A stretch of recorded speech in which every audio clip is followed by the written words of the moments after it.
What do you want for the 2025 WWE Survivor Series? That is the question we're answering today, because you've answered it for me. I put this out on my social media, cheap plug Simon, 316, use that time. And these are the things I want to see. I made it very clear you had to base it in reality. You couldn't say an elephant is going to come in and win war games unless you could come up with a good reason why an elephant would be there to begin with. I wouldn't mind that. I think sometimes wrestling can be more creative. But hello, I am Simon Miller. We do daily videos basically, so subscribe if you are here. If you're into fitness, by the way, grillermind.com/Simon. There's a big old Black Friday sale going on. Use mo code Simon. Get jacked. Let's go. Now, I will do my official predictions next week, just when we get Monday Night Raw out the way, but WrestleFoz, they're way up on the deal, because they have said the heels will win, with Braun stealing the pin off Brock on either Punk or Cody. Brief stare down, Heyman splits up and raises both their hands. Braun then spears Brock and leaves the cage. So essentially, but that would actually mean we're doing Braun Breaker versus Brock Lesnar, which you could do. That kind of makes sense. And of course, it works in the sense Braun Breaker's just got a big pin over Cody Rhodes or CM Punk. That's massive. They're the world champion. I would presume it would be Punk, but then again, you can argue, this is when wrestling gets finickety-wickety, it was Brock Lesnar that actually got the win because it was Braun Breaker that kind of stole it. I still think Braun Breaker would need to hit a spear. Like, he's not a cowardly heel, so I don't think you want to do that. And then, yes, Heyman tries and does the whole thing, and Braun Breaker beats him up. I don't mind that. Let's say we were going to do Braun Breaker versus Brock Lesnar at the Royal Rumble or some other random event, as long as Braun Breaker wins. I've talked about my issues with Brock Lesnar, not just of the outside of the ring, but the inside of the ring stuff. I felt it feels way too much 2016. It's why, and listen, I'm in that outlier, the minority. I saw the YouTube numbers, but I didn't really care when Brock Lesnar and Roman Reigns stared each other down, because I've seen this a lot. I sometimes exaggerate, say 72 times. It may actually be 72 times, but whatever, we'll wait and see. I like the idea of it, as long as it sets Braun Breaker up for an awesome 2025. And yes, you can say that he gets his CM Punk match because he pinned CM Punk in the War Games, but he would have to go through Brock Lesnar first. And again, I'm way down for that. I think it would be brilliant. But the truth is, my friend WrestleFoz, which I'm sure is your given birth name, I don't think WWE do that, but I appreciate your moxie. Josh Wilkinson has gone all in because he says, I have a feeling in my tum-tum, that's right, that the Intercontinental Championship match doesn't say one-on-one. I think it turns into a 3- or 4-way match. This way, Cena can drop the belt without getting pinned, since he'll get pinned in his last match. My bold prediction is the IC champ after Survivor Series is Joe Hendry. Well, that's, I mean, dude, fair play to you. It's very, very creative. I did say base it in reality, although Mark Henry came out today, and listen, all respect to Mark Henry, he knows way more about wrestling than I do, but he said that he thinks that John Cena should have his last match, then Joe Hendry comes out and just lays down and lets John Cena pin him. Why would you do that? We're meant to think that wrestling is a contest. I understand that's breaking the fourth wall a little bit, and I'm sure I've only seen it in clip form. I'm sure if you listen to the whole piece, Mark Henry does justify it. But I was like, when you're watching it in the ring, I think you want to believe what you're seeing is real. So I don't know why anybody would want to do that, apart from breaking the fourth wall down. I like it as an idea, but I think it's more important. I do think Dominic Mysterio will walk away with the Intercontinental Championship. Otherwise, why do it twice? But I think it's way more important that he pins John Cena. If you do it in a bit of a schmoz, I think you take away the power, you take away the magic, and that's something else that all companies do. WWE, AEW, New Japan less so actually, but they're too scared to pin people. Let Dominic Mysterio pin John Cena, because if Dominic Mysterio does do it in a how dare you do that kind of a way, like he's turned into an old witch, it can be the catalyst for the Rey Mysterio, Dominic Mysterio part 2 or part 3 of the feud, because Rey can be like, that's my friend, I team with him on the last episode of Raw, and you've now brought shame to the family, and that's how you get into that, and then Rey Mysterio can win the IC title, or whatever you want to do. We've got a horrible feeling that Rey Mysterio is going to retire next year as well, and I can't handle it. But Josh, massively respect you sitting down and really thinking about it.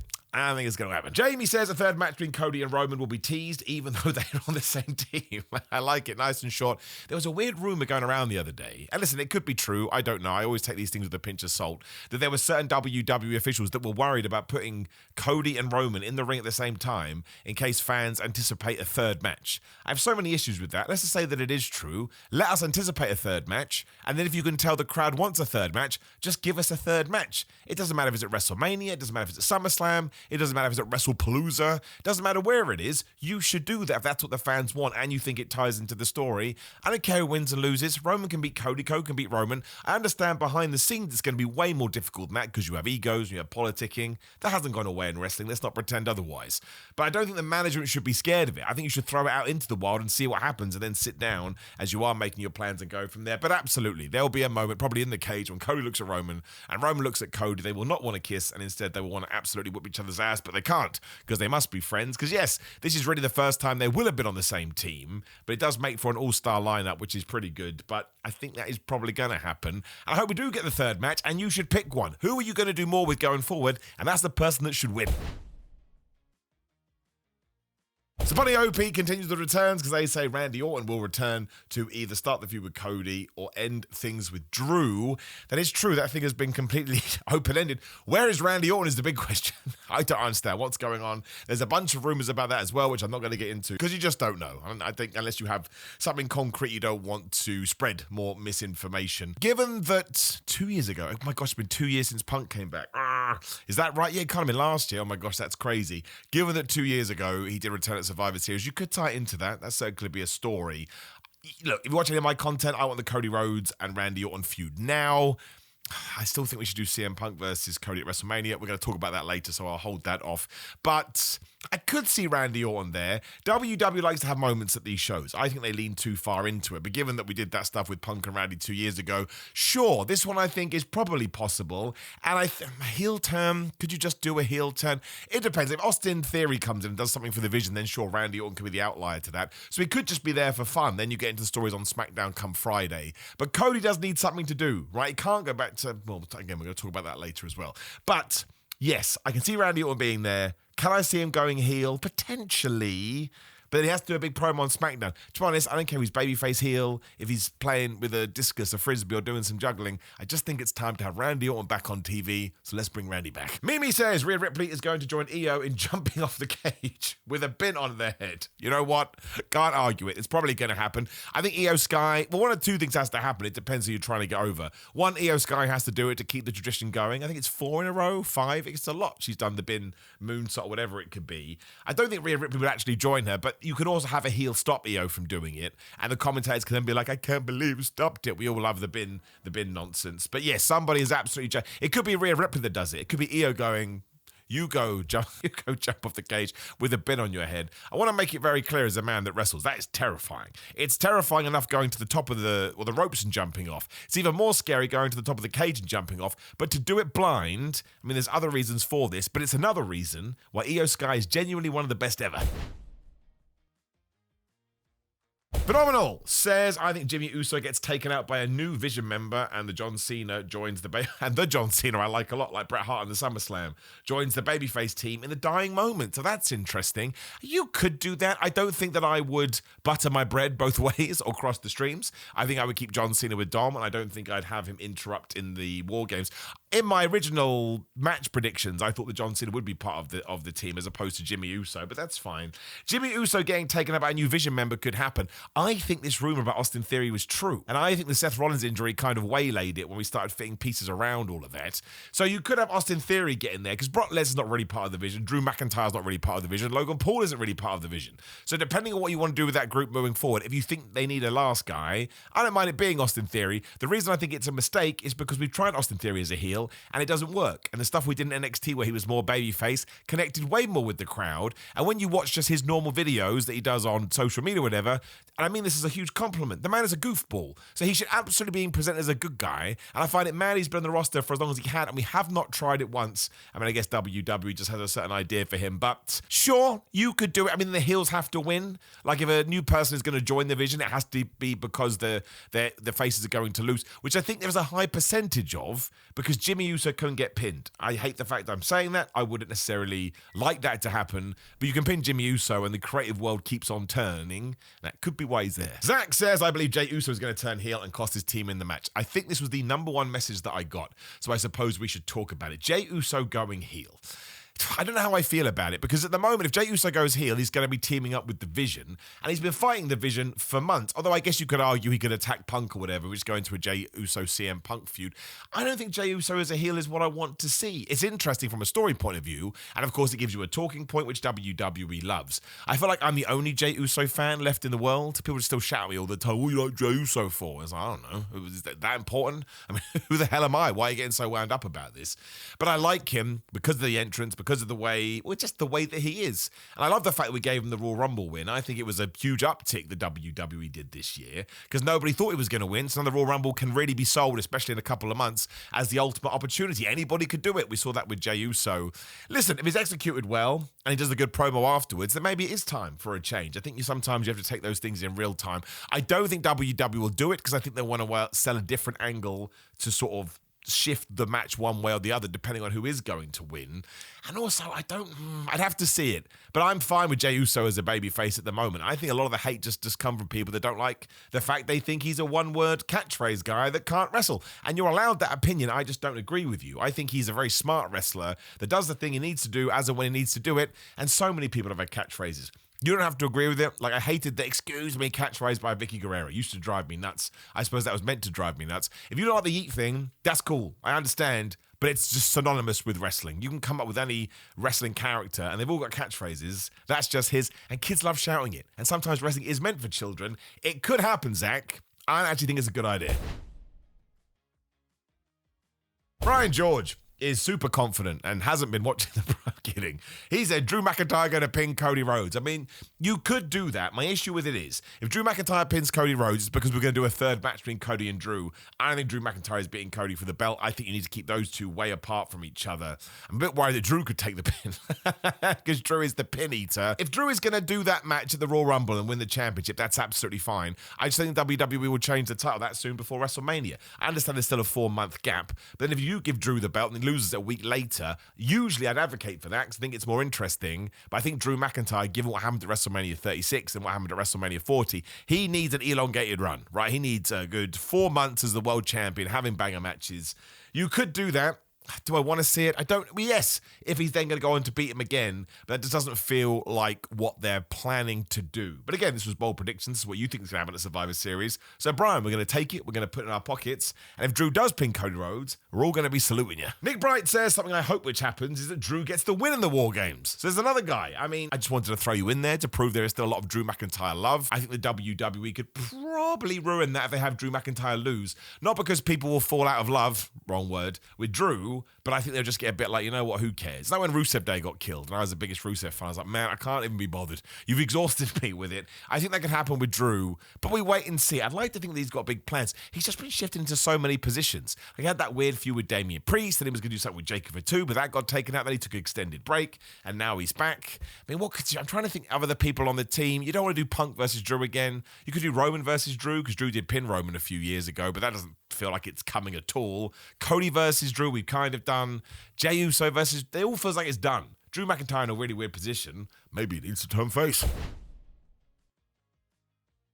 Prince X says, I think a Jey heel turn, another one, would switch it up, and it should happen after the babyfaces win. He should kick Cody because nobody will expect that. Hope you're having a beautiful day, Simon. Salute emoji. And to you, my friend, I appreciate that. So that's interesting. I mean, it would make it new because usually a heel turn is done to facilitate the bad guys winning and to sort of protect the good guys in inverted commas. Whereas here, and actually you do make a good point, here the babyface already won and then Jey Uso kind of screws them over. It's kind of good because it means, well, there's twofold. One, WWE have done a lot of post-Survivor Series surprises recently, so they want to carry that on as if it's a tradition. But also, if Jey Uso does that after he won, it means that his motives are, of course I want to get victories. I don't really care about anybody on the other team, but yeah, we'll take Cody Rhodes for this example. I don't like you, and we can find out what the reason is. I don't think it could be Cody. I think it'd have to be his brother, and then people are going to get mad about that, going, I don't want to see it again, given what happened at WrestleMania 40. Was it 40? I think it was 40. But I do like the idea of that it has nothing to do with him during the Vision, and we put that in there, because I just don't think I'd buy it. But if there is somebody in that match that I haven't picked up on, given the story, if LA Knight was in it, I would make sense, but he's not in it. And then all of a sudden he comes out and said, yeah, I want to win the match. Of course I do. It's good for me and my morale and my momentum. But LA Knight, for example, you're an absolute idiot. So it could be Jimmy Uso. I don't really want to see the Usos feud again. I don't mind Jey Uso versus Cody Rhodes. I just never would believe that Jey Uso was going to win. And my other pet peeve is people that turn heel then don't do the thing they wanted to do because they're like an idiot. I always talk about Shinsuke Nakamura when he punched AJ Styles in the balls over and over again. He then went heel, and did he win the WWE title? No. Static says, I'm 100% convinced Liv will return, helping Dominic win back the IC title from John Cena. It's Dom's hometown, huge PLE on ESPN, huge eyes on the product considering the situation. Perfect spot for Liv to return at. Static, I like it, I agree with you. Only issue is, I don't think Liv Morgan is ready to come back, and I think she needs to be good to go 100% in matches, otherwise I think you can bring people back too early. Also, I think when Liv returns, she's going to be a babyface, and you're not going to babyface yourself by screwing over John Cena. Dominic Mysterio can absolutely, it's not the worst idea, I can see that happening, because WWE could just decide, well, you'll be a heel for now, and then we'll turn you babyface when you're good to wrestle. Not the worst idea, because I think that Dominic Mysterio is going to win, again, via shenanigans, and that would be some good shenanigans, and you're right, they'll get a big moment, first big proper pay-per-view on ESPN. It's not the worst idea. Do I think it's going to happen? No. Would I like to see it? Yes.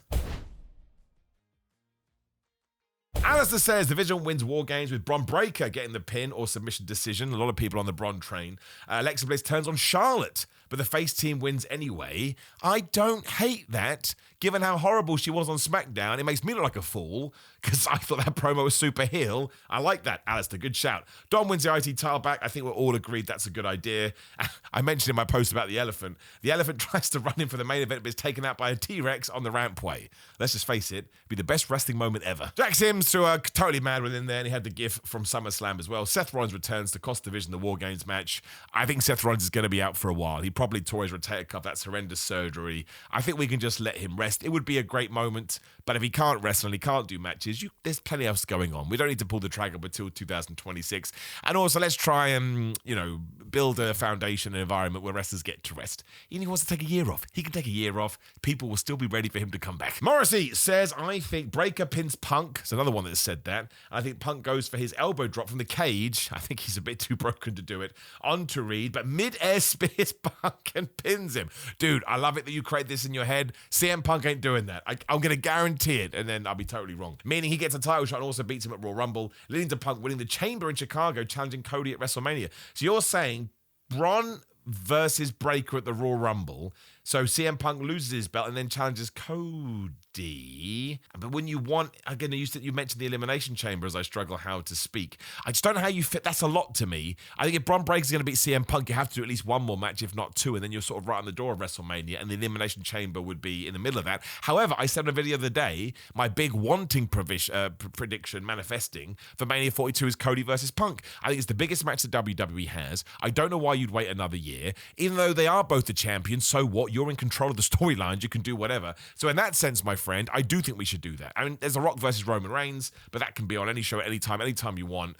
I would do whatever we have to get to Cody versus Punk. I don't think WWE is, but even if they did that, I'd be 100% behind it. Stephen Appleton gets me all the information. He says Team EO wins and Team Roman wins. So both the babyfaces winning, which is interesting. Nikki Bella wins via dirty tactics. I'm glad you brought that up. I think Nikki Bella has to win. I think this is the other, I should have put more of these in there. I think most of us agree that Nikki Bella should screw over Stephanie Vaquer. I like Stephanie Vaquer. She's a star of now. She's a star of the future, but her title run has been a bit wishy-washy. Best way to get it fired up again is for a babyface to be on the chase. We saw that with Austin all the time. Not that Stephanie Vaquer is Austin, but if Nikki Bella just loses, I think it's a bit lame. And again, I understand it's copying and pasting. She could just cheat like Dom's going to do. That's fine. Take down the big baby face by doing something dastardly. No problem with that. And then Steven says, I end up being knackered, down a few energy drinks before Progress, chanting the flub out of it, have a good time, rub my tum-tum and pat my head. That's true. It is Progress next week, which I'm wrestling on, and I have to get the Survivor Series done.